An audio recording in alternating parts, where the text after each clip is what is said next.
दोस्तों नमस्कार, मैं doctor B B Singh my cat 101 चैनल से। आज मैं जो वीडियो दे रहा हूँ, मैं आपको जानकारी जो दे रहा हूँ वो कैट घर में क्यों पालें, कैसे पालें और उसे बीमारियों से कैसे बचाएं। प्राथमिक पहला वीडियो, जैसे घर में आज का जो सिनेरियो है, एक पेट एनिमल घर में, चाहे डॉग हो, चाहे कैट हो, चाहे चिड़िया हो, चाहे गाय हो, कुछ भी एक होना ज़रूरी है। लेकिन हमारे घर के अंदर में इस टाइम जो समय है वो डॉग एंड कैट का एक बड़े आराम से पाल सकते हो, खासकर अपने लिए भी और अपने बच्चों के लिए भी। उसमें बच्चों की प्राथमिकता पहले रहती है। आज भी कोई भी बच्चा बगैर डॉग एंड कैट के अकेला नहीं रह पाता, क्योंकि पेरेंट्स पर इतना समय नहीं है जो बच्चों के साथ इतना समय दे पाए, क्योंकि वो अपने बिजनेस में और कहीं काम में व्यस्त रहते हैं, टाइम कम दे पाते हैं। और टाइम भी देते हैं तो और आपका बच्चा स्कूल में अच्छा करे, आपका बच्चा बिजनेस अच्छा करे और जीवन में अच्छा जीवन जिए, तो एनिमल के साथ रहना बहुत ज़रूरी है। तो कैट से शुरुआत करते हैं।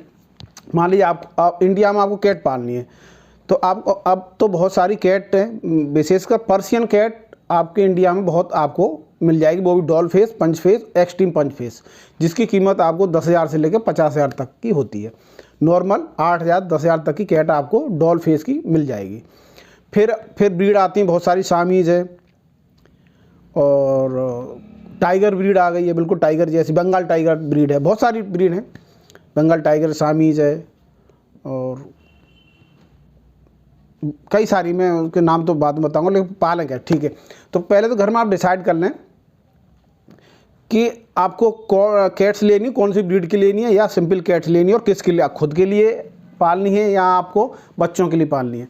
तो पहले ब्रीड सेलेक्ट कर लें और ख़ासतौर से वेटरनरी डॉक्टर से मिल लेंगे या ब्रीडर से मिलें, तो मेरे ख्याल में वेटरनरी डॉक्टर से मिलेंगे तो वो बेहतर, नंबर 2 पर फिर ब्रीडर से मिल लें। वेटरनरी डॉक्टर नहीं है तो अपने ब्रीडर से सलाह ले लें, भाई हम एक कैट घर में पालना चाहते हैं, लेकिन पालें ज़रूर, ठीक है। अब पहला काम होता है, जब जहाँ से आप कैट लेंगे तो सबसे बड़ी कैट में समस्या, फंगस बीमारी आपके कैट को ना आ जाए। ये ध्यान रखें, कैट किटन लेके आ रहे हैं, फंगस बीमारी उसको ना आ जाए, ठीक है। फंगस बीमारी आ गई तो समझो फिर आपको भी थोड़ा फंगस लगने का डर हो। आपके बच्चे ज़्यादा पालें, गोद में बिल्लियाँ, गोद में लोग बच्चे लेके घूमते हैं, तो बच्चों को लगने का, फंगस लगने का डर रहता है। और आप तो जानते हैं हेयर फॉल कैट में होता ही है, ठीक है। पहले तो आप जहाँ से कैट लेंगे फंगस देख लें, बॉडी में कहीं भी कोई स्पॉट तो नहीं है। फिर खिला कर देख लो, ब्रीडर जहाँ से ले रहे हैं उनसे को, भैया इसे कुछ खाना खिला के देख लो कि कैट फूड है या ट्रीट है, जेली है, जो भी, ठीक है। उसके बाद पूरी बिल्ली का एक एक बाल उठा के उंगली से देखिए, पंजा देखिए, आँख, कान, पंजे, पूरी बॉडी को अच्छी तरह देखिए, कहीं कोई स्पॉट तो नहीं है, ठीक है। और वजन उठा के देख लीजिए, उम्र के हिसाब से वजन होना, आप अपने हाथ में उठाइए, ये नहीं कागज़ की तरह हल्की लगे, रुई की तरह हल्की लगे, ये ध्यान रखना। अगर आपका किटन बच्चा रुई की तरह हल्का है, कागज़ की तरह हल्का लगता है, तुरंत अलर्ट हो जाइए, वो बच्चा आपको नहीं लेना है, कम वजन वाला नहीं लेना है। और दूसरा, उसकी ये आँख देख लें और थोड़ा सा ऐसे उठाकर उसका गाल देख लें, वो पिंक है कि नहीं। अगर बच्चा एनीमिक है, जॉन्डिस में है, किसी बीमारी में है, तो ये पिंक नहीं मिलेगा, ठीक है। बिल्कुल सेम टू सेम ये कलर देख लीजिए, अपना देख लीजिए, किसी का भी देखें घर में, नॉर्मल जो हेल्दी है उसका देख लें। तो आप नंबर 2 वजन देखेंगे, फंगल कोई इन्फेक्शन नहीं वो देखेंगे। फिर उसका आँख, नाक, मुंह, तो कम से कम उसका जो मुंह खोल के देख लें उसमें पिंकनेस है कि नहीं, और आँख का रंग देख लें, ठीक है। अगर इनमें आपको लाइट कोई है तो आप थोड़ा सा बिल्ली को लेने से बचें, अच्छी बिल्ली जब भी आएगी, ठीक है। फिर बिल्ली आ गई आपके यहाँ घर में, ठीक है। नंबर 1, बिल्ली को धूप लगना बहुत ज़रूरी है, और यहाँ तक आपको भी सुबह की धूप लेना बहुत ज़रूरी है। आपका घर पूरब का है तो बहुत अच्छा नहीं है, तो इस तरह से मकान, कमरा बनाना है, सुबह की धूप नहीं, दोपहर की धूप या शाम की धूप कम से कम आपकी बिल्ली को और आपको लग जाए, ठीक है। फिर आप स्टार्ट करेंगे वैक्सीनेशन। पहले तो ब्रीडर से पूछ लें, आपने जो बच्चा दे रहे हैं उस बिल्ली की माँ का वैक्सीनेशन प्रॉपर है कि नहीं। वो कहेंगे हाँ, तो आप उसमें देख लें, वो कार्ड दिखा देंगे, वैक्सीनेशन हो जाएगा। तो उसके बाद फिर घर पर लाएंगे तो पहला काम होगा डिवॉर्मिंग करना भी ब्रीडर का काम है। वो एक डिवॉर्मिंग करा के आपको देंगे, पेट की कीड़ों की दवा, डिवॉर्मिंग पूरी हो जाएगी।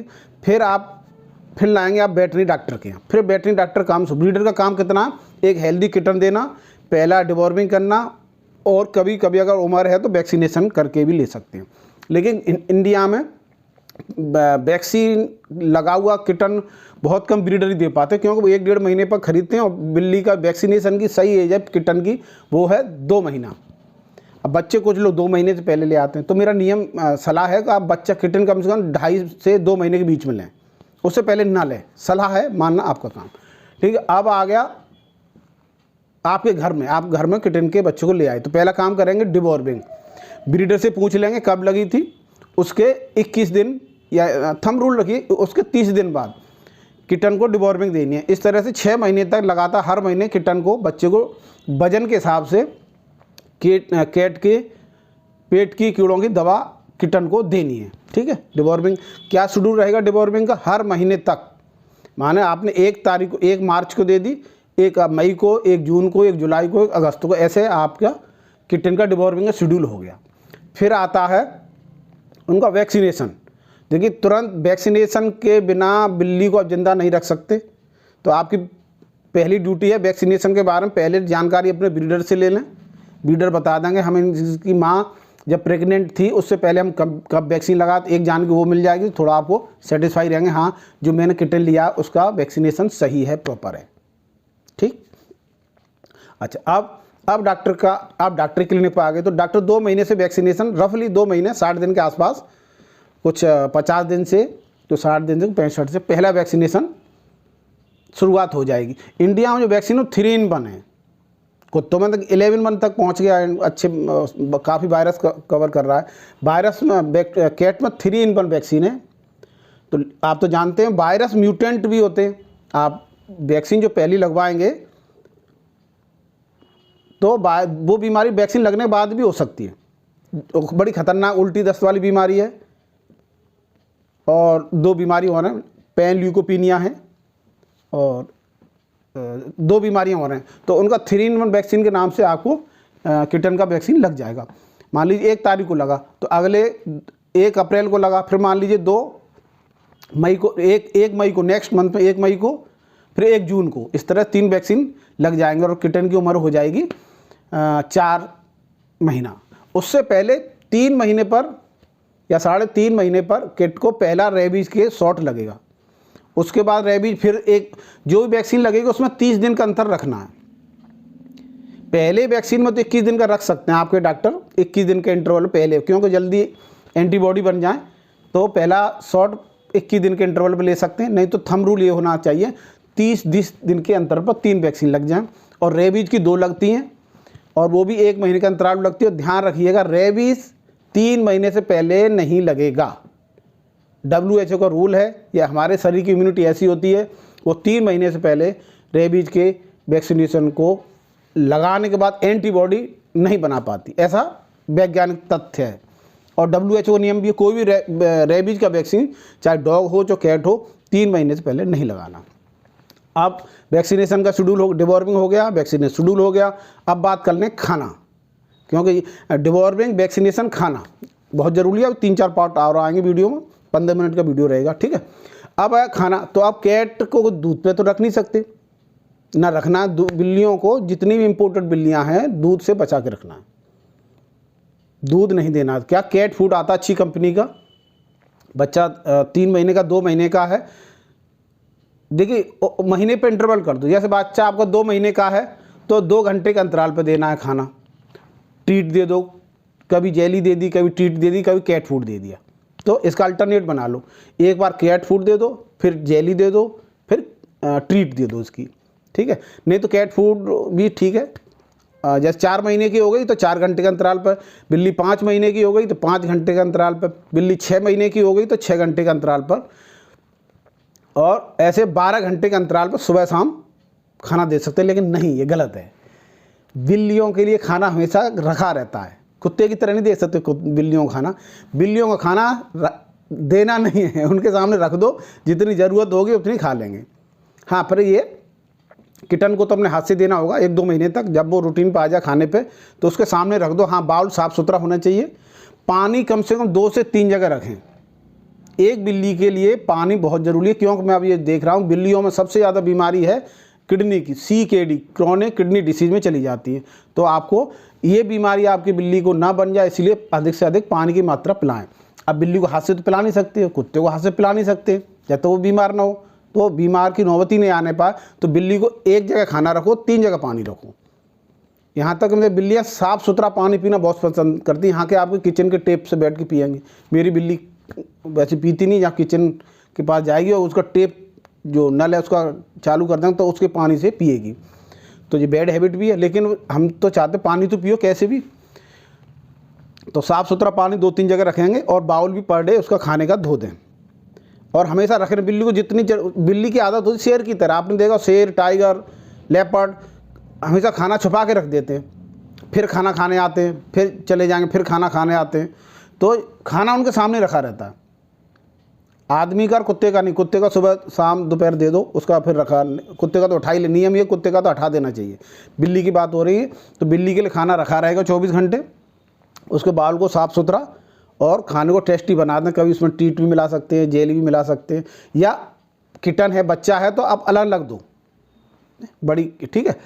अब आ गया इन्वायरमेंट। देखिए जहाँ आप बिल्ली को पाल रहे हैं, अगर आप थोड़ा सा पैसा खर्च कर सकते हैं तो उसके घर अच्छा एक कैट हाउस, और बेहतर स्टैंड वाला कैट हाउस जिस पे बिल्ली ऊपर उछल कूद कर सके, खेल सके। नंबर 1, कैट को धूप लगनी चाहिए, नहीं तो फंगस बन जाएगी और फंगस लगने के बाद बिल्ली की मौत तक भी हो सकती है। बहुत बुरी स्थिति में बिल्ली चली जाती, मैं ये देख रहा हूँ, ठीक है। धूप चाहिए बिल्ली को, घर में खेलने की जगह चाहिए, पीने का पानी 2-3 जगह रखा होना चाहिए, खाना एक जगह रखा रहना चाहिए और रखा ही रहना चाहिए। और उसको आप सुबह शाम बचता तो अलग कर दें, या थोड़ा उसकी खाने की अनुपात में ही रख दें। खाना हो गया, और बिल्ली को खिलाएं ज़रूर, खेलने उसके खिलौने दे दें, उससे खेले। आप तो जानते ही हैं बिल्ली। दूसरा, बिल्ली जब खरोंच करती है तो वहाँ कुछ ऑनलाइन कुछ पेपर आते हैं, वहाँ लगा दें तो आपके जो कुर्सियाँ हैं, बेड है, सोफ़ा सेट है, ये सब वहाँ स्क्रैच नहीं करेंगे। तो बिल्ली का खेलना, डिवॉर्मिंग हो गया, वैक्सीनेशन हो गया, फीडिंग हो गया, और उनका खेलने का रूम हो गया। यस, बिल्ली के ग्रूमिंग डेली करनी है। सुबह शाम करें तो अच्छा, नहीं दिन में 10 मिनट के लिए ग्रूमिंग करनी है। और बिल्ली के कान बहुत सेंसिटिव होते हैं और कान में सबसे पहले इन्फेक्शन लगता है। क्यों? आप जानते हैं बिल्ली सबसे पहले कान खुजाती है, और बिल्ली को छुपने की आदत होती है। जब बिल्ली का बच्चा जाएगा सोफ़ा सेट में घुस जाएगा, नीचे आपके बेड के नीचे चला जाएगा, घर के बहुत सारे कोने होते हैं वहाँ चले जाते हैं, तो वहाँ क्या होता है, कान टच करते हैं, उनके कान टच करेंगे, वहाँ से फंगल इन्फेक्शन बिल्ली के सबसे पहले कान से ही शुरू होता है, या सर के आसपास से शुरू हो, क्योंकि वो छुपती हैं नीचे, वहाँ पुरानी जो जगह होती है वहाँ से फंगस लेके आ जाती है। तो ध्यान रखना, आपके घर के सोफ़ा सेट वगैरह जहाँ भी कॉर्नर साफ़ सुथरे होने चाहिए। फिर भी कान की डेली सफाई करें। ईयरबड ले लें, थोड़ा सा उसमें बीटाडीन लगा लें या स्प्रिट लगा के बहुत जेंटली कर सकते हैं, क्योंकि ईयर माइट्स आगे जा, अगर कान की सफाई नहीं करेंगे तो आगे जाके ईयर माइट्स बन जाएंगे। तो आप ग्रूमिंग करें और नेल कटिंग करा लें, नेल किसी पेट क्लिनिक पे ले जाकर ट्रिम करा लें नाखून उसके। और बिल्ली थोड़ी बड़ी हो जाती है तो फिर उसका ग्रूमिंग भी होती है, आप उसको लंप ना बनने पाए उससे पहले तो आप डेली ग्रूमिंग करेंगे। डेली ग्रूमिंग, फिर भी अगर लंप बन जाते हैं, बाल इकट्ठे हो जाते हैं, तो ट्रिमर किसी डॉग पार्लर या डॉग क्लिनिक पर ले जाकर उसको ट्रिमिंग करवा दें। ट्रिमिंग करा देंगे तो उससे सारे गंदे बाल निकल जाएंगे, फिर जो बाल आएंगे नए आएंगे, अच्छे आएंगे। तो इस तरह से तो आप बालों की रखवाली करनी, डेली ग्रूमिंग करनी है, कान साफ करने, पंजे देखने, और इस तरह से आप एक कैट को पाल लेंगे। फिर एक बार सरसरी तौर से बता देता हूँ, कैट का पहले वैक्सीनेशन, पहले डिवॉर्मिंग, फिर वैक्सीनेशन, फीडिंग कैसे देनी है, खाना कैसे देना है, और उसको खिलाना कैसे है, उसकी ग्रूमिंग कैसे करनी है, उसके कान कैसे साफ करने हैं, ये सारी जानकारी इस वीडियो में मैंने आपको दे दी। और आप मेरे चैनल को सब्सक्राइब करें, शेयर करें, और आज से ही कैट पर जितना भी जानकारी है, क्योंकि ये जानकारी एक दिन में तो दी नहीं जा सकती, एक जीवन में भी नहीं दे सकता कोई भी डॉक्टर, तो लेकिन आप मेरे चैनल पर रहेंगे तो कैट से संबंधित सारी जानकारी, और कोशिश रहेगी आपकी कैट बीमार होने ही ना पाए, और मैं अपनी जानकारी से आपकी कैट को सही कर दूं। थैंक यू, धन्यवाद।